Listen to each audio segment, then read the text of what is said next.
Gavin O'Neill, WBC International Champion. Tune in and follow Sporting Icons. Right, Jennifer Ravalo is the name of the reporter who interviewed Kubrat Pulev, who then at the end of the interview decided to grab her by the face and give her a little kiss. Now, Kubrat Pulev, after this, of course, the internet blew up about it. He was pretty much saying that these guys are friends and all this kind of thing, which we'll get into his statement after that incident. But first, we'll get into her statement, because she's in fact going to be suing Kubrat Pulev. Okay, and she was saying that Pulev asked her to remove the footage and all this kind of thing, which she refused to do. Anyway, this is what she had to say. I asked Kubrat for a post-fight interview and he said yes. I started the interview and mid-interview he grabbed my face and kissed me. I was immediately shocked and embarrassed and did not know how to respond. Next, I walked to a table and put my items in my backpack. He grabbed both of my buttocks and squeezed with both hands. Then he walked away without saying anything to me and laughed. I did not encourage or consent for Mr. Pulev grabbing my face, kissing me or grabbing my backside. I was there at the event covering the boxing match for a professional member of the press. Kissing a woman on the lips without her consent and grabbing her is not acceptable. What he did to me was disgusting. I feel humiliated. No woman should be treated this way. So that is her statement. So quite clearly, his original statement is not true. Anyway, we'll get into his statement. Kubrat Pulev's statement. To my fans, you may have seen a clip of me kissing a female reporter following an interview after I won my fight Saturday night. The reporter, Jenny, is actually a friend of mine, and after the interview, I was so elated I gave her a kiss. Later that night, she joined me and my other friends at a post-fight celebration. On the video after I kissed, we both laughed about it and thanked each other. There really is nothing more to this. Kubrat Pulev's statement. Well, clearly, someone's lying, right? Now, in this article, which of course I'll put into the description box so you guys can go read it in its entirety, she did say that she did go to a after party with him and they never really spoke either. Now, for him to grab her by the face and give her a kiss, okay, that's pretty bad in itself. But of course, there's video evidence. There's the other thing as well. And now for that one bit, you could probably say, you know, he was so happy about his victory and this, that, and the other.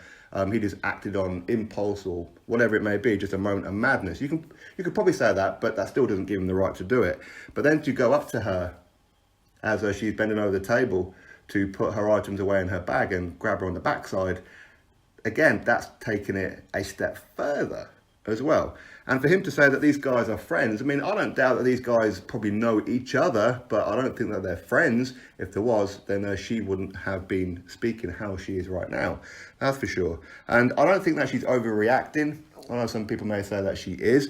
I mean, it's possible, but for me, I think that this whole incident it's a bit crazy. I mean, I don't know how Kubrat Pulev feels it's okay to not only kiss her, but to go and grab her on the backside. And this goes both ways as well, you know.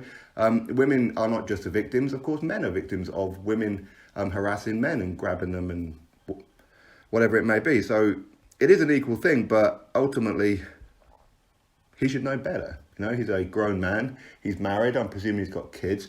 But in Bulgaria, he's a superstar. What Anthony Joshua is to us here in the UK, for example, he is in Bulgaria. He's a superstar. So maybe he does this kind of thing in Bulgaria and gets away with it. Maybe, I don't know. But he's in America. He's on foreign territory. And to actually do that on camera as well is ridiculous. Now, it's not as bad as what Sergey Kovalev is being accused of, where he did a similar kind of thing and went a step further when this lady refused her. Sergey Kovalev beat her crazy. He beat her up. Now, that's it's still going through a court case, I believe. But for Kubrat Pulev to do this, listen, he's married, he should know better, and even if he wasn't married, he still shouldn't have done it, right? Now, if these guys were very good friends and this kind of thing happens between them, listen, that's fair enough. But quite clearly, they're not real good friends. And for Kubrat Pulev to do that, I don't know what kind of action will be taken as far as boxing goes. I don't know. I mean, would the IBF drop him from the mandatory position for that kind of thing? don't know, because do they really want someone like him representing their sanctioning body? I wouldn't have thought so. But ultimately, I mean, we'll have to wait and see how far she's going to take this. I mean, according to the article, she is going to take legal action against Kubrat Pulev. But as I said, Pulev should know better than to just do this and then take it one step further and grab her on the backside. I mean, at the very, very least, he should have said, well, I know, to her off camera, sorry about that. I was acting on impulse. I didn't mean to do that. But to just ignore the fact that he kissed her and then grab her on the backside and then walk off and laugh, that's ridiculous. I mean, you could argue that maybe she should have, when he kissed her, said something then. But she didn't. So Kubrat Pulev obviously thought that she was okay because she was laughing about it, wasn't she? And then he thought, okay, you know what, she's perfectly fine with this, and then grabbed her on the backside. But of course, people will do things on impulse, as in she laughed about it, she didn't react to it, maybe how she should have done. Had she reacted at the time, the grabbing of the backside wouldn't have happened, I would presume. But either way, them two should have at least spoke about it afterwards at the after party or whenever it may be, and say, hey, listen, I was just messing about, I'm really sorry about that, all that kind of thing. They could have sorted it out, but it does seem that he just ignored her for the rest of the party. And I know some people may say, well, maybe she's bitter because he ignored her, maybe she wanted a bit more.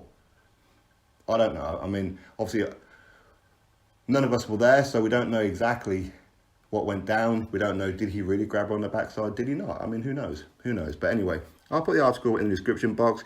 You guys go have a read of it yourself. But for me, just if we was to believe everything that she said, then yes, Kubrat Pulev is way over the line there. And I'll imagine that not only will he be in trouble with the boxing board, but also the court of law potentially as well. And he's probably going to be in a lot of trouble with his wife, you would think. Anyway, article in the description. Go give it a read.